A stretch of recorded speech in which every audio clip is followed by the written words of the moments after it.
तो हेलो, आज हम आपको तुलसीदास के बारे में बताने जा रहा हूँ। ओके, गोस्वामी तुलसीदास, क्या गोस्वामी तुलसीदास के बारे में आज हम आपको बताने जा रहे हैं। ओके, गोस्वामी तुलसीदास के बारे में आज हम आपको जो है वो बताने जा रहे हैं। हिंदी साहित्य के महान संत कवि थे ये। रामचरित इनका गौरव ग्रंथ है। इन्हें आदि कवि रामायण के रचयिता महर्षि वाल्मीकि का अवतार भी माना जाता है। ये जो गोस्वामी तुलसीदास जो है उनका जन्म जो है 1511 में हुआ था और मृत्यु 1623 में। इसके जन्म को लेकर विवादित है। कोई बोलता है राजापुर तो कोई बोलता है कुछ और। जो सब बोलता है हम उसी को लेकर ही चलेंगे। ओके, राजापुर उत्तर प्रदेश के चित्रकूट जिला के अंतर्गत स्थित एक गांव है। वहाँ आत्माराम दुबे और उनकी पत्नी धर्मपत्नी जो है उसके नाम हुलसी थी और वो उस गांव में रहते थे। ये दोनों आत्माराम दुबे और उनकी धर्मपत्नी।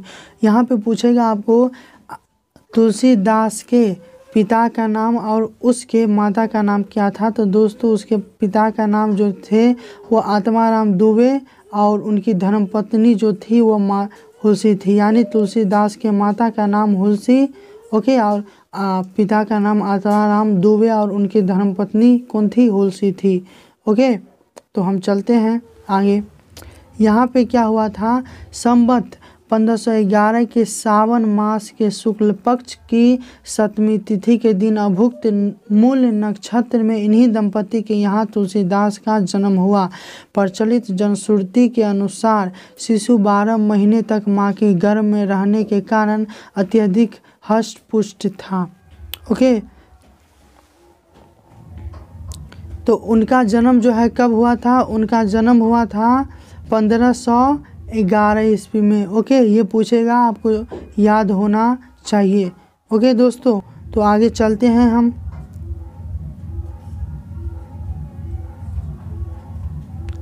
और उसके मुख में दांत दिखाई दे रहे थे। जन्म लेने के साथ ही उसने राम नाम का उच्चारण किया जिससे गया।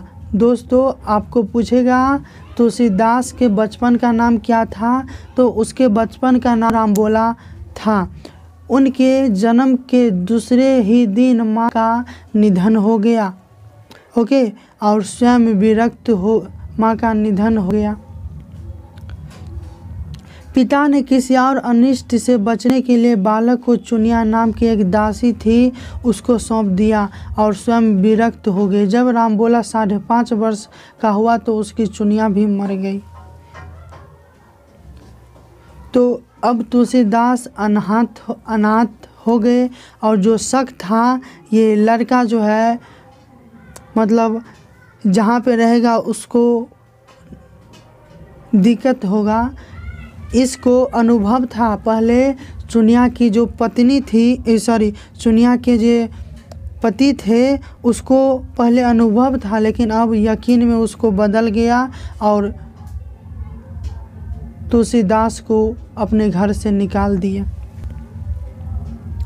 इस तरह जो तुलसीदास जो थे वो बहुत दुख में थे। अनाथों की तरह जीवन जीने लगा। पेड़ के नीचे सो जाता था इस प्रकार के। तो वो तो गली गली भटकते हुए अनाथों की तरह जीवन जीने को विवश हो गया। ओके, भगवान शंकर जी की प्रेरणा से रामसौल पर रहने वाले अनंतानंद जी के प्रिय शिष्य श्री नरहरियानंद जी, जिसे हम नरहरि बाबा के नाम से लेते हैं, ने इस रामबोला के नाम से बहुचर्चित हो चुके इस बालक को ढूंढ निकाला और विधिवत उसका नाम तुलसीराम रखा। तदुपरांत वे उसे अयोध्या उत्तर प्रदेश ले गए और वहां संवत 1561 ईस्वी में माघ शुक्ल पश्चिमी शुक्रवार को उसका यज्ञोपवीत संस्कार संपन्न कराया। ओके,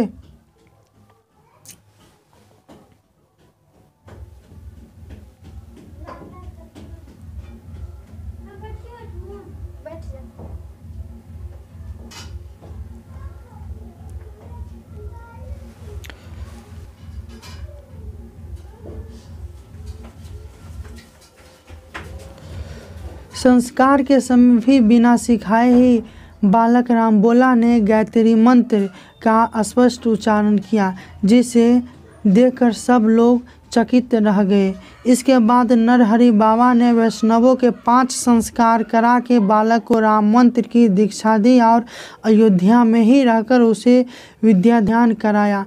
बालक राम बोला कि बुद्धि बड़ी प्रखर थी, वह एक ही मुख से जो भी सुन लेता उसे वह कंठस्थ हो जाता। ओके, वहाँ से कुछ काल के बाद गुरु शिष्य दोनों शुकर क्षेत्र, कहाँ शुकर क्षेत्र, सोरो पहुँचे। वहाँ नरहरि बाबा ने बालक को राम कथा सुनाई। नरहरि बाबा कौन? नरहरि बाबा ने उसको राम कथा सुनाई, किंतु वहाँ उसे भाली भांति समझ नहीं आया। ओके, वहाँ उसको भाली भांति समझ नहीं आया।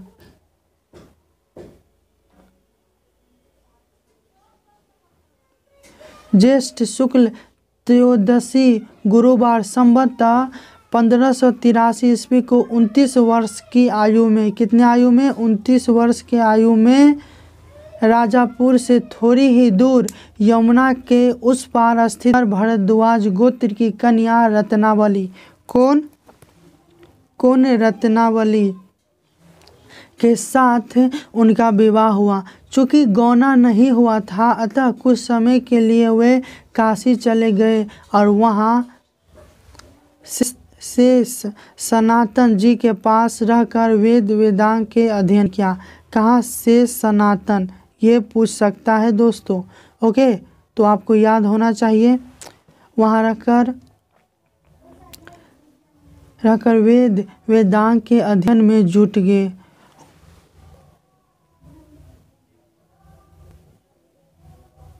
वहाँ रहते हुए अचानक एक दिन उन्हें अपनी पत्नी की याद आई और वे व्याकुल होने लगे। जब नहीं रहा गया तो गुरुजी से आज्ञा लेकर वे अपनी जन्मभूमि राजापुर लौट आए। पत्नी रत्नावली चूँकि मायके में ही थी, क्योंकि तब तक उनका गौना नहीं हुआ था, अतः तुलसी राम ने भयंकर अंधेरी रात में उबलती यमुना नदी तैरकर पार की और सीधे अपनी पत्नी के शयन कक्ष में जा पहुँचे।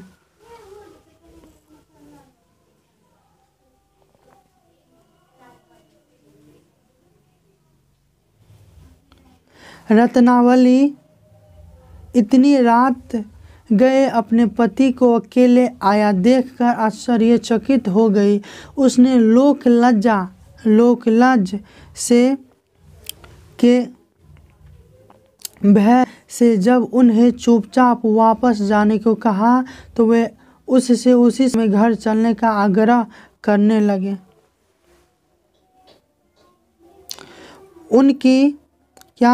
उनकी इस अप्रत्याशित जिद से खींचकर रत्नावली ने स्वरचित एक दोहे के माध्यम से जो शिक्षा उन्हें दी, उसी ने ही तुलसीराम को तुलसीदास बना दिया। रत्नावली ने जो दोहा कहा था वो इस प्रकार है। जब क्या हुआ था, जब तुलसीदास को पत्नी की याद आई तो वह यमुना नदी तैरकर अपने पत्नी के घर यानी नैहर, जिसे हम मायके कहते हैं, मायके में जा पहुंचा। ओके, वहाँ पे इतने रात को उसकी पत्नी ने अपने पति को देख करके उसको अच्छा नहीं लगा तो उसे बोले, आप इतने रात को क्यों आए हैं? तो कुछ बात तो हुआ होगा। तो तुलसीदास ने उसे बोले, चलो हम अपने घर चलते हैं। तो वो जो उसकी पत्नी थी उसको ये बात सुन के बहुत दुख हुआ, अजीब लगा। तो उसने एक दोहा कहा है, उसे हम आप देखते हैं और आपको भी सुनाते हैं। क्या कहा, चलिए देखते हैं। ओके दोस्तों, क्या कहा, ये दोहा कुछ इस प्रकार के है, उसको देखो और पढ़ने का कोशिश करो।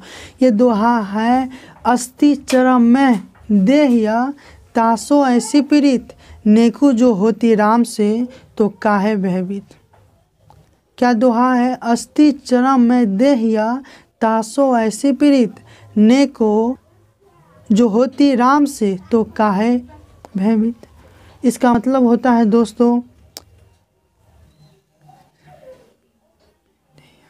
ये जो चमड़ा का देह है, ओके, उससे आपको इतना लगाव है, अगर यही लगाव आप अपने राम से किए होते तो आज आप कुछ और बन जाते। ये बात सुन के उसके मन में तो आप भयभीत नहीं होते। ये जो है उसकी पत्नी बोली थी, तो आप भयभीत नहीं होते। तो ये बात सुन के उसके तुलसी राम के मन में बहुत अपने आप को छोटा महसूस करने लगा। वहाँ से रुके और सीधा अपने घर राजापुर चले गए। तो यहाँ पे लिखा है, यह दोहा सुनते ही उन्होंने उसी समय पत्नी को वहीं उसके पिता के घर छोड़ दिया और वापस अपने गांव राजापुर लौट गए।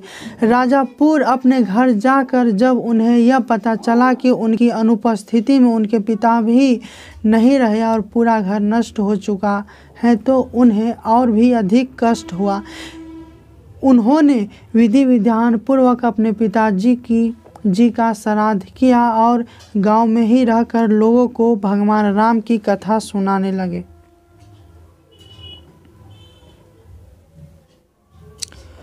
कुछ काल राजापुर के बाद वे पुनः काशी चले गए और वहां की जनता को राम कथा सुनाने लगे। कथा के दौरान उन्हें एक दिन मनुष्य के भेष में एक प्रेत मिला। दोस्तों, ये बात हम नहीं बोलते हैं, जो सब बोलता है वही हम भी आपको बताने जा रहे हैं।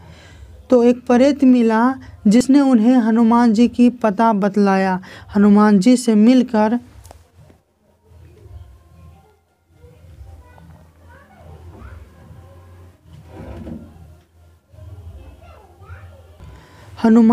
मिलकर तुलसीदास ने उसे श्री रघुनाथ जी का दर्शन कराने की प्रार्थना की। हनुमान जी ने कहा, चित्रकूट में रघुनाथ जी का दर्शन होंगे। इस प्रकार जी ने चित्रकूट की ओर चल पड़े। चित्रकूट पहुंचकर उन्होंने राट पर अपना आसन जमाया। कहाँ पे जमाया? राम घाट पे। ये वे प्रदक्षिण करने निकले ही थे तो कि जब वो घूमने निकले, ओके, जब तुलसीदास ने घूमने निकले थे तब मार्ग में उन्हें श्री राम के दर्शन हुए। उन्होंने देखा कि दो बड़े ही सुंदर राजकुमार घोड़ों पर सवार होकर धनुष बाण लिए जा रहे हैं। तुलसीदास उन्हें देखकर आकर्षित तो हुए परंतु उन्हें पहचान नहीं पाए। ओके दोस्तों, तो उन्हें जो है देखकर आकर्षित हुए लेकिन उन्हें पहचान नहीं पाए तुलसीदास जी ने।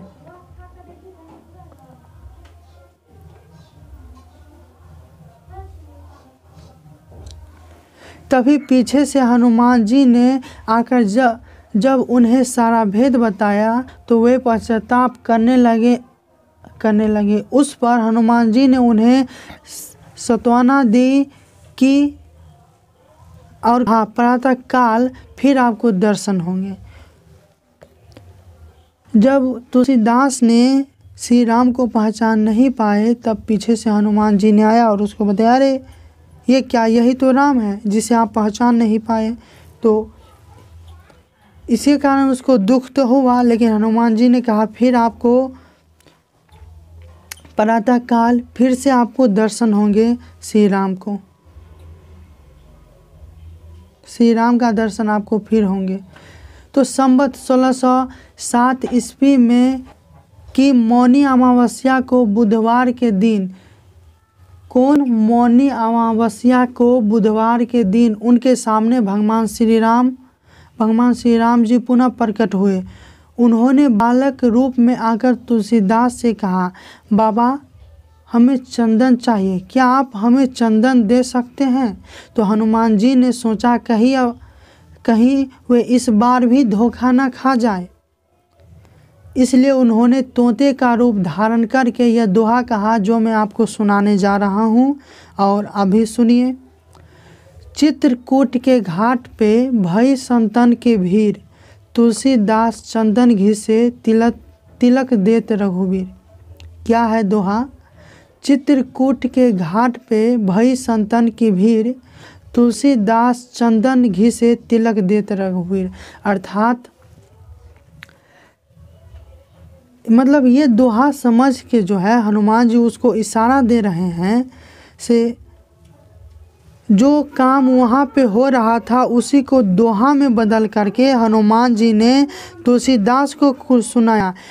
ये सुनने के बाद जो है तुलसीदास समझ गए सो यही है राम जी, और यही है राम जी। तो इतना देखकर शुद्ध बुद्ध ही भूल चुके थे, मन से इतने उसको देख करके सब कुछ भूल चुके थे श्री राम जी ने। श्री राम को देख करके तुलसीदास सब कुछ भूल चुके थे। तुलसीदास भगवान श्री राम जी की उस अद्भुत छवि को निहार कर अपने शरीर की शुद्ध बुद्ध ही भूल गए। अंतोगत्वा भगवान ने कर अपने तथा तुलसी जी के मस्तक पर लगाया और अंतर ध्यान हो जाए। तो ये जो भूल चुके थे तुलसीदास शुद्ध बुद्ध, तो ये जो राम जी थे वो स्वयं चंदन ले करके तुलसीदास के माथे पर भी लगाया और अपने भी ओके, और अंतर ध्यान हो गए, यानी वहाँ से चले गए।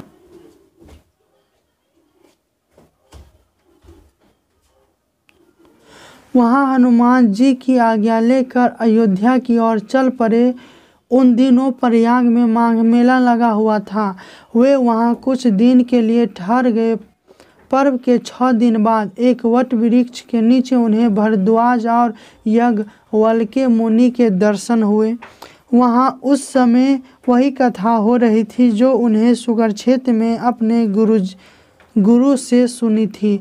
माघ मेला समाप्त होते ही तुलसी जी प्रयाग से पुनः वापस काशी आ गए। वे संस्कृत में पद रचना करने लगे, परंतु पद जो है वो रचते रात्रि में वह सब लुप्त हो जाती, यानी गायब हो जाती, वहाँ से मिट जाती, अपने आप मिट जाता।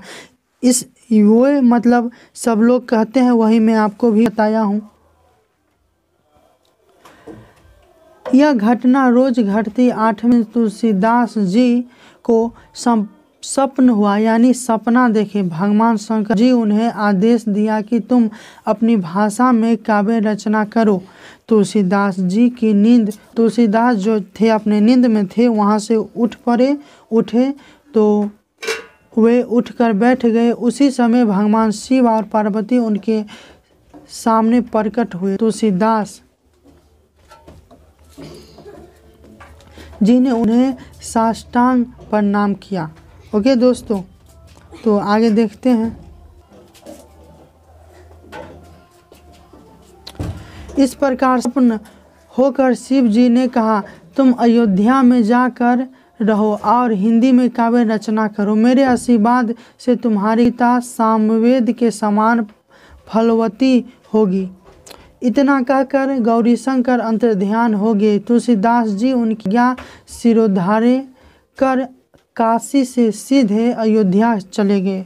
ओके, आगे देखते हैं क्या हुआ।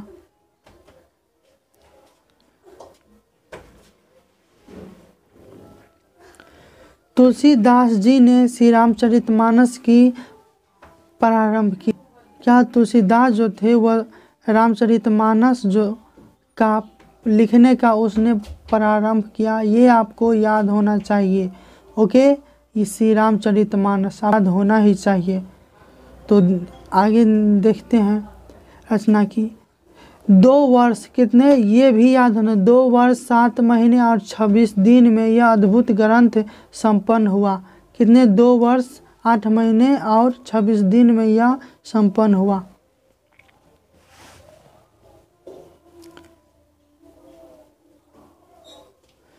क्या आपको याद, ये पूरे याद होना चाहिए, पूछ सकता है। 2 वर्ष 7 महीने और 26 दिन में यह अद्भुत ग्रंथ जो है वो संपन्न हुआ। ओके, कितना ये अद्भुत ग्रंथ जो है वो संपन्न हुआ। तो देखते हैं आगे। इधर काशी के पंडितों को जब यह बात पता चली तो उनके मन में ईर्ष्या उत्पन्न हुई। वे दल बनाकर तुलसीदास जी की निंदा और उस पुस्तक को नष्ट करने का प्रयत्न करने लगे। ओके, उन्होंने पुस्तक चुराने के लिए 2 चोर भी भेजे। कितने? पुस्तक चुराने के लिए 2 चोर भी भेजे। यहाँ पे चोरों ने जाकर देखा कि तुलसी जी की कुटी जो कुटिया होता है ना, उसमें जो बना के रहते हैं उसे, कुटी के आसपास 2 युवक धनुष बाण लिए पहरा दे रहे हैं। दोनों युवक बड़े ही सुंदर क्रमशः श्याम और गौर वर्ण थे, अर्थात राम और लक्ष्मण थे। ओके, देखते हैं आगे।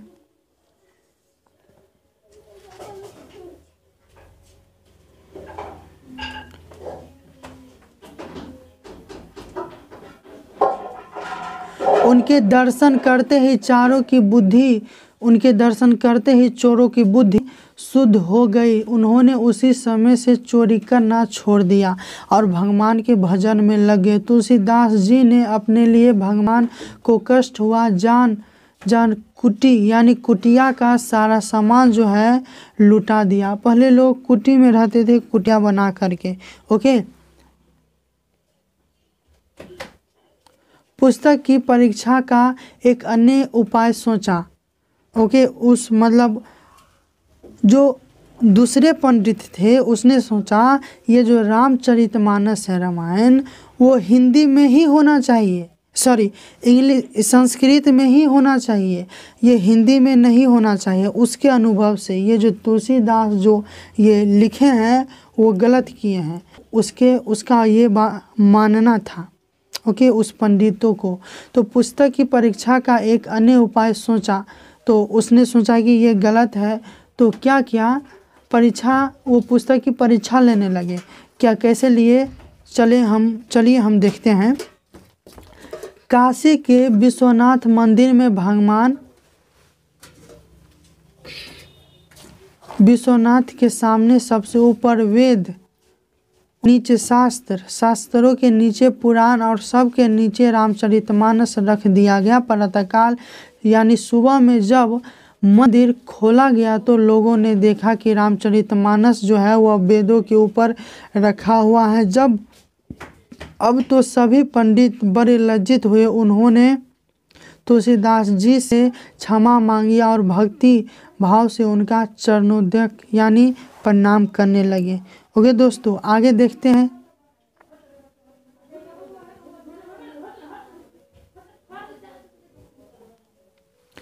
तुलसीदास जी जब काशी से विख्यात घाट 80 घाट पर रहने लगे तो एक रात कलयुग मूर्त रूप धारण करके उनके पास आया और उन्हें पीड़ा पहुंचाने लगा। तुलसी जी ने उसी समय हनुमान जी का ध्यान किया। हनुमान जी ने साक्षात प्रकट होकर उन्हें प्रार्थना के पद रचने को कहा।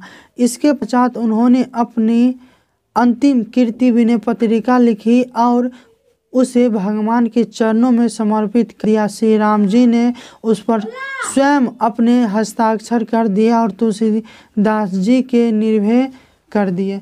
दोस्तों, कौन लिखा? विनय पत्रिका। क्या विनय पत्रिका लिखे हैं तुलसीदास ने अंतिम समय में? सबसे लास्ट में सिर्फ विनय पत्रिका ही है जो लिखे हैं, ये पूछेगा। अंतिम दिन में तुलसीदास जी ने क्या लिखे थे? विनय पत्रिका। ओके, और आगे पढ़ते हैं क्या है।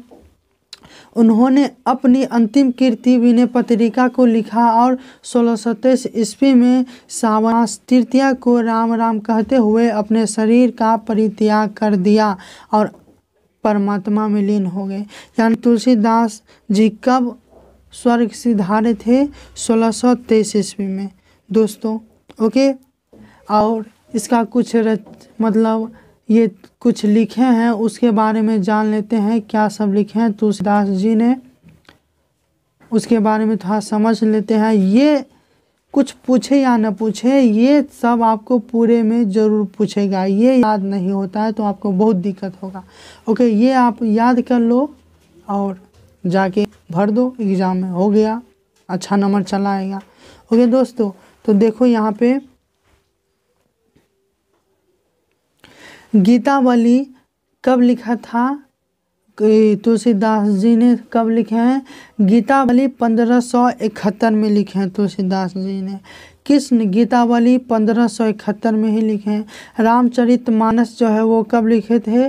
1574 में। कब लिखे थे? 1574 में। पार्वती मंगल कब लिखे थे? 1582 में। विनय पत्रिका कब? 1582 में। जानकी मंगल कब लिखे थे? 1582 में। राम लला न छू कब लिखे थे? 1582 में। दोहावली कब लिखे थे? 1583 में। और वैराग्य संदीपनी कब लिखे थे? 1612 में। रामाज्ञा प्रश्न कब लिखे थे? 1612 में। सई बरवे रामायण कब लिखे थे? 1612 में। कवितावली कब लिखे थे? 1612 में। हनुमान बाहु कब लिखे थे? ये भी 1612 में ही लिखे थे।